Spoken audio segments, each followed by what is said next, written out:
Bila knalpot itu membisingkan misalnya, berisik dan mengganggu, ya laporkan ke komandan. Biar komandan Kompi B408 telepon Kapolres Boyolali, menerjunkan petugas menertibkan arak-arakan itu. Itu kan cara yang benar, elegan, sesuai dengan proses hukum yang benar.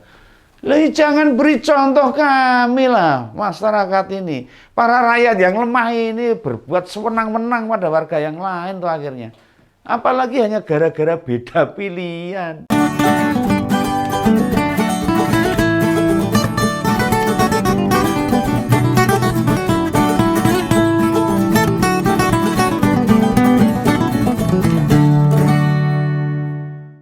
Halo, jumpa lagi dengan Ngompol, Ngopini Politik bersama Om Begawan. Ini kasus penganiayaan relawan Ganjar dan Profesor Mahfud MD ini sangat memprihatinkan. Ini hati Om Begawan ini terasa teriris-iris gitu. Nah, mereka itu dianiaya aparat militer. Cuma gegara knalpotnya itu brong. Wah, ya memang suaranya suara gendane dirungokke. Lah gini deh. Lah cek aja di lapangan itu. Yang make knalpot brong kan nggak hanya pendukungnya Pak Ganjar dan Pak Profesor Mahfud. Mengapa yang lain tidak mendapatkan perlakuan yang sama? Mulai banyak itu yang pakai brang-brong itu. Dan perlu diingat loh, para relawan itu berkendaraan di jalan raya itu terjadi di Kabupaten Boyolali, jadi keliru. Anggapan bila mereka melintas di kawasan khusus militer itu keliru. Melainkan di depan Kompi B Rider 408 itu keliru itu. Itu di jalan raya, nggak di depannya. Ya jangan dialihkan seolah-olah para pendukung itu memblayer-blayer, oh kok memblayer-blayer, mengglayer-glayer kendaraan di dalam komplek militer itu keliru. Nah, bagi Ngompolers, ini jangan tertipu nih, persepsi ini jangan tertipu. Mereka masuk komplek militer itu salah itu, nggak masuk, apa wani masuk. Itu jelas salah besar. Jalan yang dilalui itu jalan raya biasa. Tapi memang kompi tersebut di tepi jalan raya. Ya nggone neng tengah kota, makanya mestinya loh, mestinya ini barak-barak militer atau kompi atau markas kawasan militer lah idealnya tidak berada di pusat kota.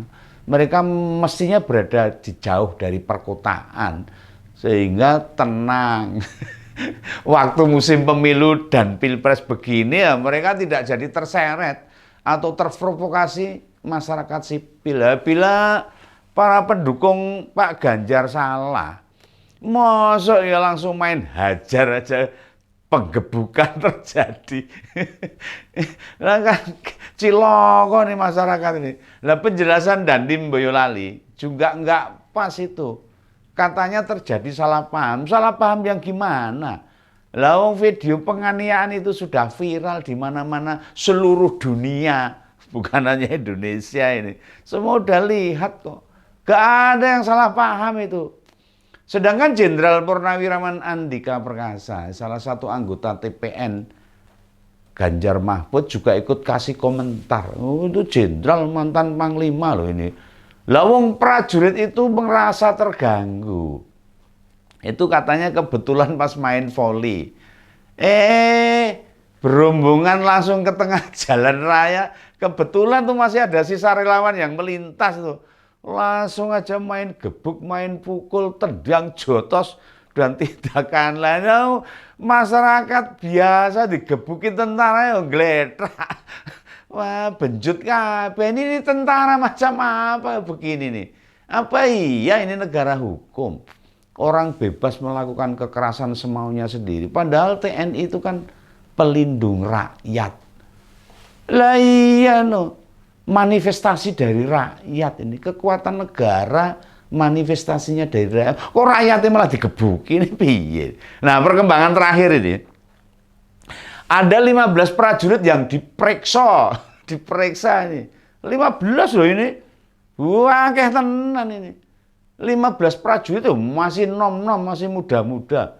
Ya kalau gebukin orang ya pasti bonyok kabeh. Wah, lagi habis keluar dari kam pelatihan masih senengane jotosi, wah repot ini kalau gini. Lah beberapa korban terlihat itu ada yang giginya copot rontok kena jotosan itu, wajahnya ting perentul bengep semua itu. Nah ini yang sangat memperhatikan lagi, pas Pak Ganjar dan Bu Atikoh menengok mereka di rumah sakit di Boyolali sana, rumah sakit Pandanaran kalau nggak salah itu. Bu Atikoh itu sangat nggak tega itu. Hanya sebentar dengerin penuturan korban, Bu Atikoh langsung keluar kamar dan menangis. Saking nggak kuatnya ini. Bayangkan ini saya gebukin ya boyong, ngelingi loh, jojo sedulurnya gebukin juga, kan repot ini. Sebagai perempuan, Bu Atikoh itu beliau merasa sakit, pedih, berduka. Aparat yang harusnya menjaga keselamatan rakyat, yang melindungi rakyat, melindungi warga, malah melakukan tindakan sebaliknya, kekerasan yang dimunculkan. Iya toh Ki. Ya kita tahu lah. Ini bukan soal salah siapa ini, namun cara menyelesaikan masalah dengan kekerasan itu bukan cara yang tepat, nggak elok ini. TNI itu bukan musuh rakyat, TNI itu bukan musuh masyarakat, TNI itu melindungi rakyat kok. TNI itu alat negara, bukan alat pemerintah, bukan alat kekuasaan. Salah satu tugas militer itu menjaga keamanan dari ancaman luar negeri, bukan ancaman rakyat. Rakyat sepele orang diopo-opo. TNI di bedil tangan atas pemene bedile.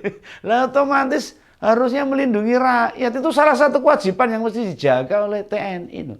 Lah kalau tugasnya melindungi rakyat, tapi pada kejadian itu justru mbonyokin rakyat, gebukin rakyat, apa enggak memprihatinkan seperti itu?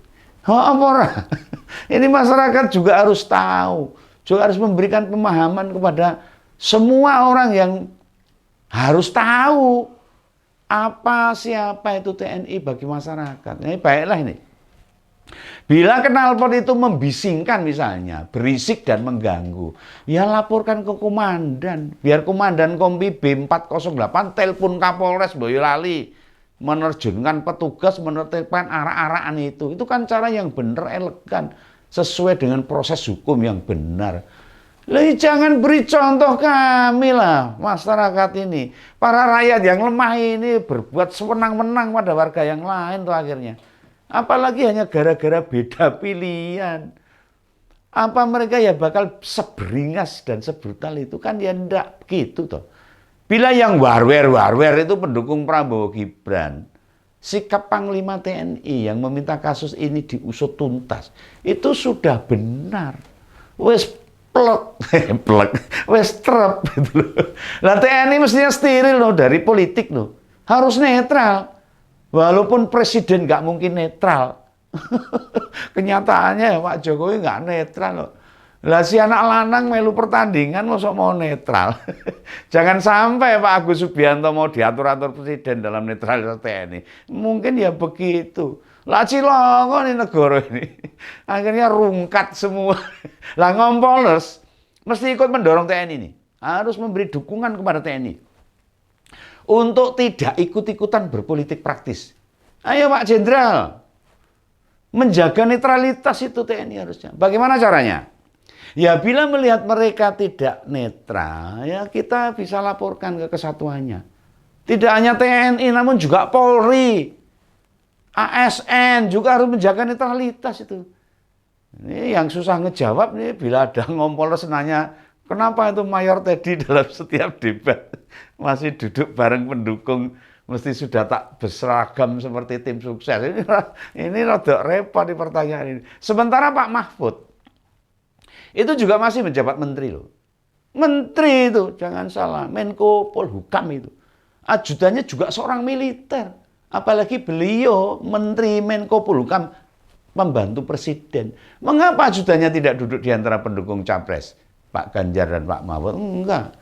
Karena Pak Ganjar dan Pak Mahfud itu taat pada aturan, taat pada hukum, taat pada konstitusi. Orang mungkin melanggar. Oh, itu calon capres dan cawapres terbaik kok.